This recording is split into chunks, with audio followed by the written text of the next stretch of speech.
जय हिंद दोस्तों, मैथ्स वाले मनोज सर यूट्यूब चैनल में आप सभी का स्वागत है।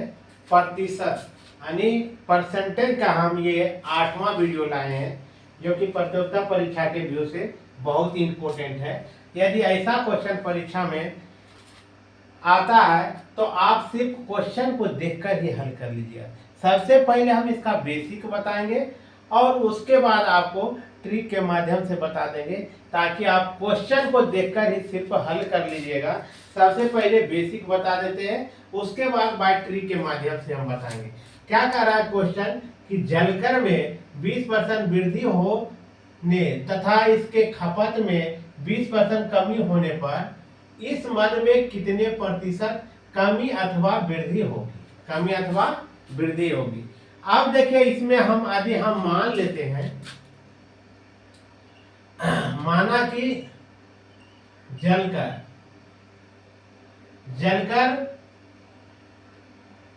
को हम मान जलकर का कह रहा है, जलकर में 20% वृद्धि तथा इसकी खपत में 20% कमी करने में जलपद को मानते हैं 100। क्या मानते हैं? 100।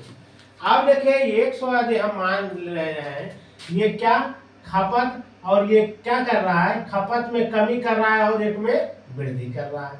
अब इसको 100 मानते हैं तो क्या करेंगे, 100 गुना 100 करेंगे तो इसको निकल के कितना आ जाएगा। अब देखिए, एक पर कितना शून्य, 4 शून्य।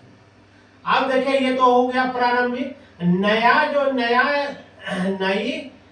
नई मूल, अगर इसको हम प्रारंभिक मूल मानते हैं, क्या प्रारंभिक मूल।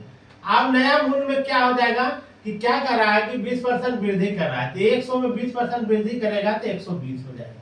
अब खपत में कमी कितना, 20% कमी कर रहा है, तो 20% कमी कर रहा है तो कितना हो जाएगा, 100 में 20 घटाएंगे तो 80। अभी दोनों को गुना कीजिएगा तो 12×96 पर 2 शून्य आ जाएगा। अब देखिए, इससे हमको पता चल गया कि ये जो हुआ, जलकर में 20% वृद्धि किया तथा खपत में 20% कमी किया तो कितना आ गया, कम गया, है ना। क्या हो गया, कमी आ गया। कमी आ गया तो यहाँ देखिए 2 ऑप्शन है, यही समझ में आ जाएगा। कमी आया है तो ये नहीं तो होगा और न तो ये होगा। जब भी होगा तो बी होगा या तो डी होगा। आप देखिए कमी क्या आया है, कमी बराबर इसको क्या करेंगे, घटाएंगे तो कितना निकल के आ जाएगा, 400 आ जाएगा। कितना आ जाएगा, 400। अब प्रतिशत कमी यदि लाएंगे तो क्या हो जाएगा, प्रतिशत कमी बराबर क्यों होगा, कमी गुना 100। अब बटा जो प्रारंभिक में हुआ था, प्रारंभिक मूल, यानी ये आ जाएगा आपका 1 पर 4 शून्य। अब देखिए 2 शून्य इसका कट गया, 2 कट गया, 2 शून्य 2 शून्य, बच गया कितना, 4%। 4% क्या आ गया, कमी आ गया। देखिए ऑप्शन नंबर क्या है, डी है। ऑप्शन नंबर डी है। एक तरह से ये हुआ, एक तरह से और हम बताते हैं, इसको 3 तरह से हम बना सकते हैं। आप देखिए, यदि हम प्रारंभिक मूल्य को 1 रुपया मानते हैं तो 1 गुना 1 होगा तो 1 आएगा। नया मूल्य में क्या हो गया, एक कितना वृद्धि, 20%, तो 1.2 हो जाएगा।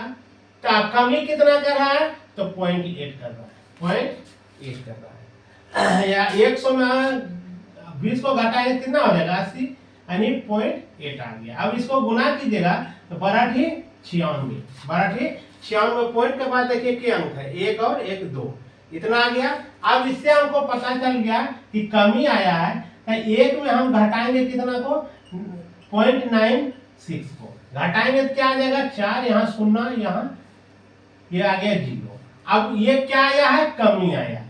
प्रतिशत कमी क्या हो जाएगा, प्रतिशत कमी बराबर कमी गुना 100। कमी कितना आ रहा है, 0.04 गुना 100 बटा कमी क्या 1 है तो 1 रख दिए, 1 रख लिए। अब देखिए इसको भगाइएगा तो दशमलव के बाद कितना अंक, 1 1 2 अंक। जितना दशमलव के बाद वाला अंक आएगा उतना 0 नीचे में आएगा। अब देखिए इसको 100 को काट दिए तो बच गया आपका 4%। 4% क्या आ गया, कमी आ गया। देखिए आपका 4% दिया हुआ है। अब ये दूसरा हो गया। एक चीज आप देखिए कि आप सिर्फ क्वेश्चन को